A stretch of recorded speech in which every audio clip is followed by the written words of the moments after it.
Why would a certification company let you pay $749 for an exam when they know you need 5 years of experience you don't have to actually claim it? The answer to this question reveals a fundamental disconnect between how certifications are marketed and who they are actually designed for. I'm Tolulope Michael, a cybersecurity expert and career coach for almost a decade. If you're researching cybersecurity certifications, hit that subscribe button because I'm about to reveal what will completely change how you think about certification strategy. In this video, I'm going to expose 7 cybersecurity certifications that are terrible choices for beginners. And I will explain exactly why each one sets you up for failure and give you better alternatives that employers actually want for entry-level positions. Now, by the end of this video, you will understand which ones match your current level and which ones are designed for professionals who already have the careers you're trying to build. Look, I've watched too many people burn through their savings chasing certifications that were never meant for them. The uncomfortable truth is certification companies make more money from people who fail than from people who succeed. Failed attempts mean retake fees. Certifications you can't claim mean you will pursue more certifications. And expensive certifications that don't lead to jobs mean you will keep spending money searching for that magic credential. Now, let me walk you through the certification minefield so you know exactly where these traps are hidden. I know you've probably heard of the CISSP. Everyone talks about it. Boot camps, career guides, LinkedIn posts. I have it too. It's the Certified Information System Security Professional. And if you're new to cybersecurity, you might think this sounds perfect for you. But wait, you need 5 full years of cybersecurity or IT experience before you can even claim this certification. 4 years if you have a college degree. So you're basically saying, I need to already have the career this certification is supposed to help me get. Without that experience, you can still take the $749 exam. If you pass, you become an associate of ISC2. Sounds official, right? Wrong. It's basically a participation trophy. Employers don't recognize this associate status as anything meaningful. You've just spent nearly $800 to prove you can memorize theory without being able to apply it. And passing isn't guaranteed. Only 50% of people pass on their first attempt. Thankfully, I'm one of those 50%. Just a bragging right. Anyway, and these are often experienced professionals who have been in the field for years.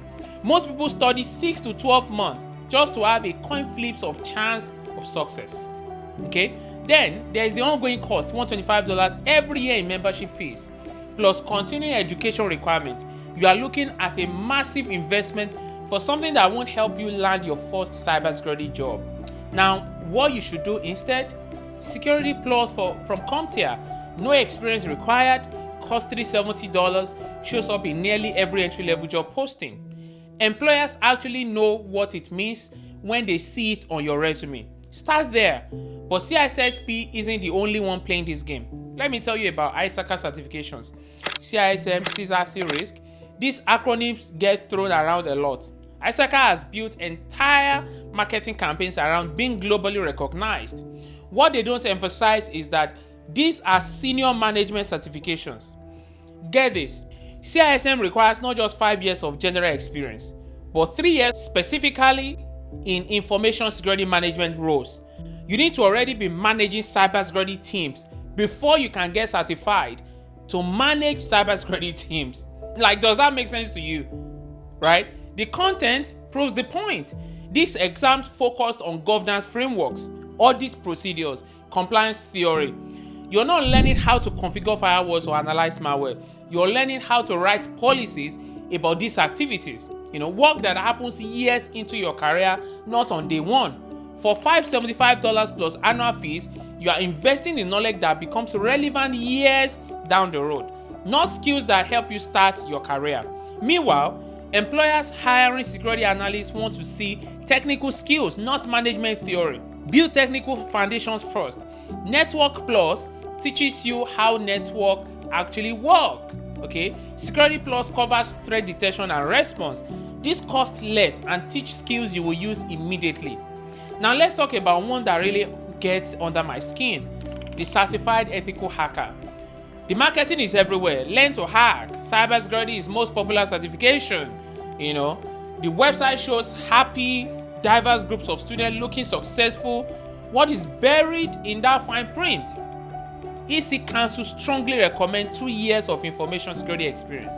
Now, why would they recommend that? Because the exam covers 20 different hacking domains: web application attacks, wireless security, malware analysis. Without practical IT experience, you're just memorizing attack names without understanding the systems they target. The pricing tells you everything about their business model. Official training costs around $1,050. Want to skip training? Well, pay $1,300 to take the exam directly. Either way, you're spending well over $1,000 plus $80 every year to keep it current. Many people discover too late that CH industry reputation doesn't match its marketing. Advanced security professionals call it outdated and superficial. Now, the common complaint is it teaches you to recognize attack categories without developing the deep technical skills needed for actual penetration testing. Now, if you want to learn hacking the right way, start with platforms like Try Hack Me or Hack the Box.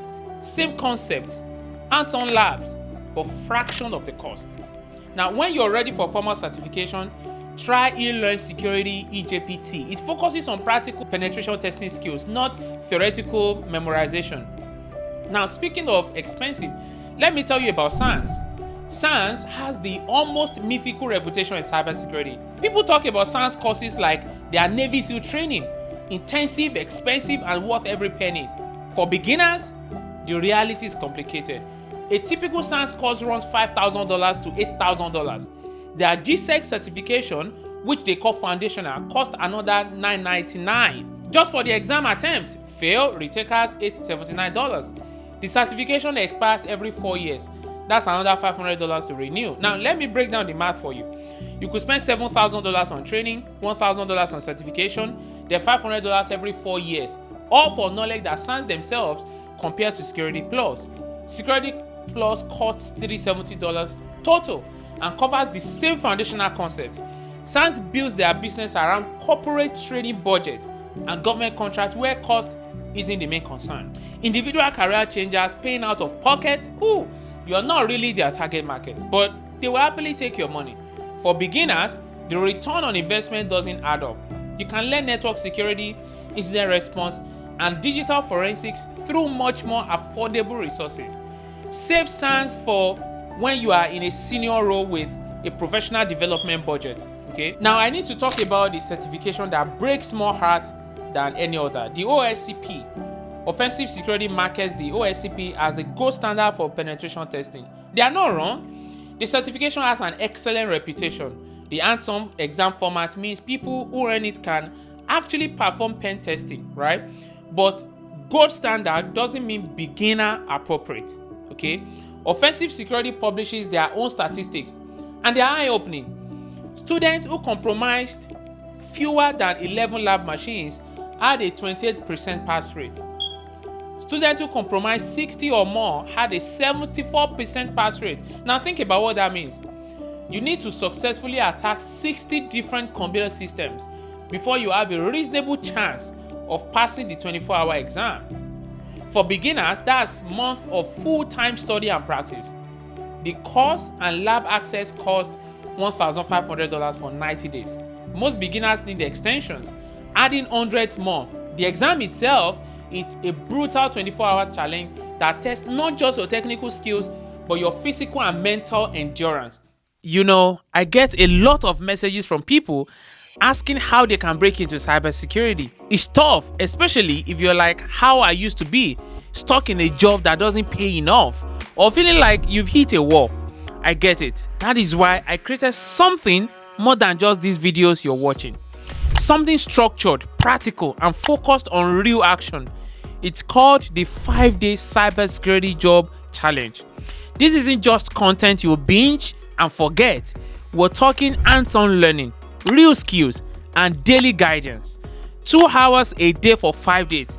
It's all designed to push you from thinking about change to actually making it happen. Look, I love making these YouTube videos, but let's be honest, how many times have you watched a great video, thought, I'm going to do something about that, and then didn't. That is why this challenge is different. It's designed to be your support. Okay, we're not just learning, you're giving tasks, actionable steps every single day with live Q&As where I personally help you avoid mistakes and land the jobs that will change your life.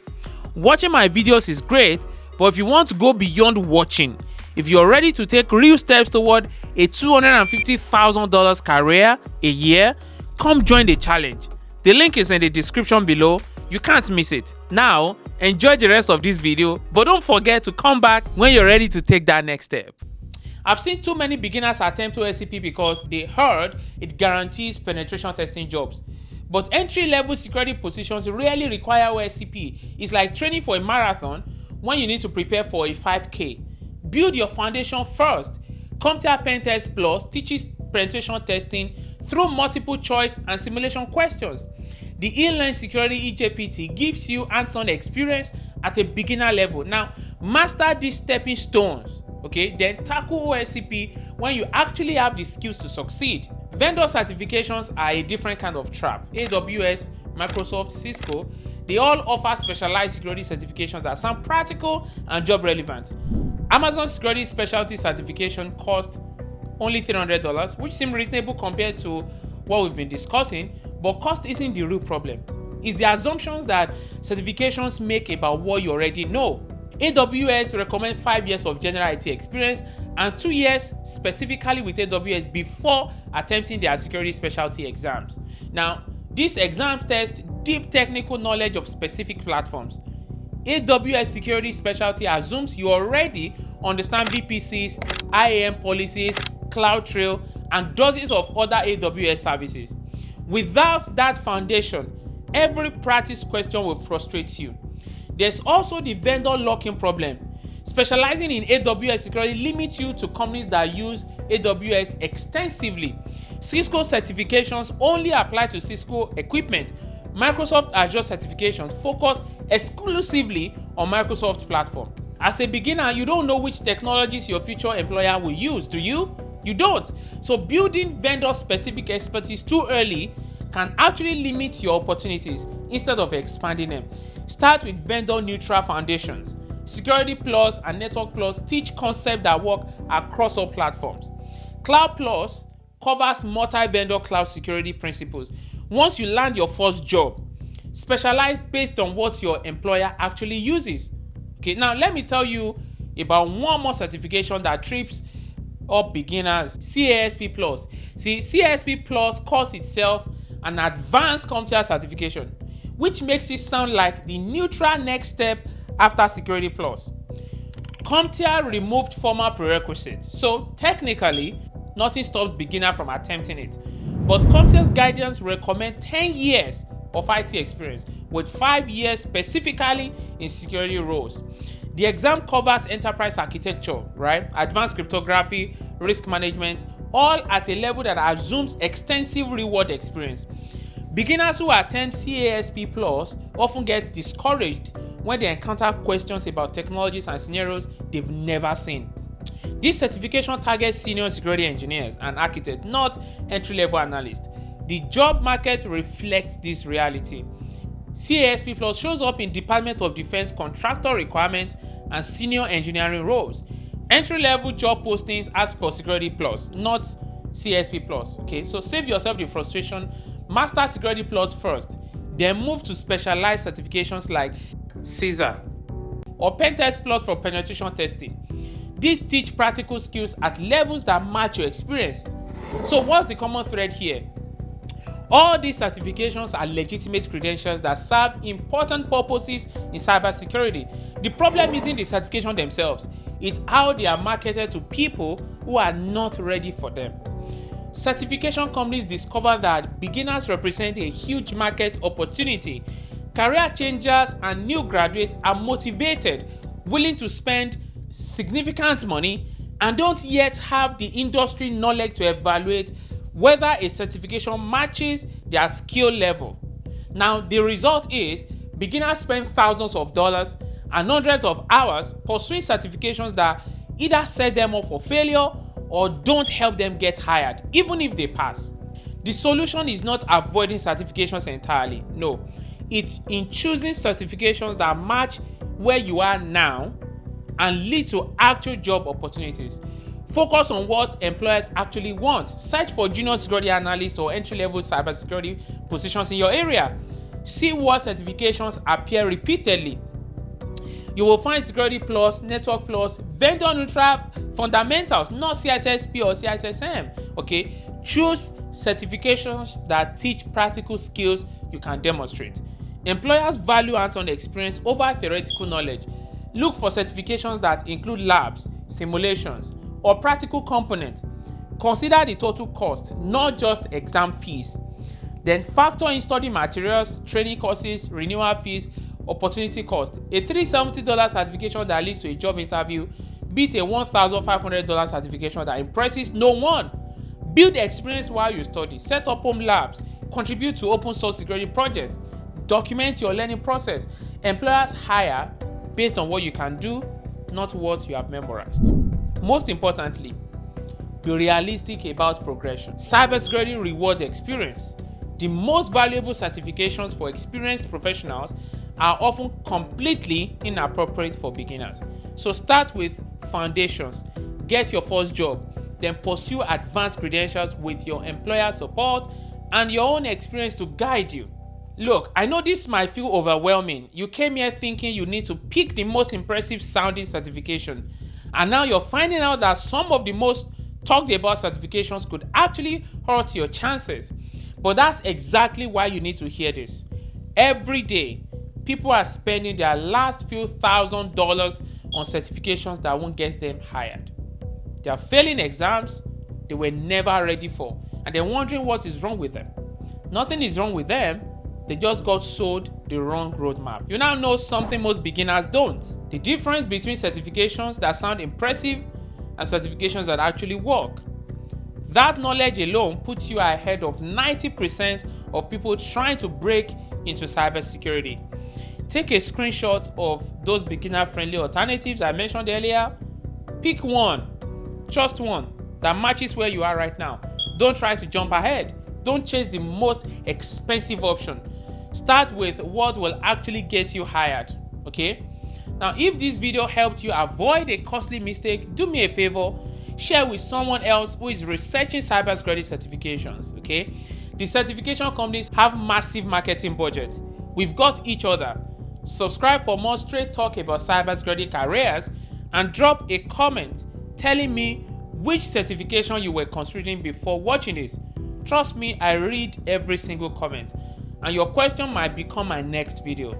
Remember, your cybersecurity career isn't about having the most prestigious certifications on your wall. It's about having the skills that employers actually need and the credentials that actually get you in the door. In my usual manner, I hope I'm leaving you better than I met you. Now go build that foundation the right way. I will see you in the next one. Bye for now.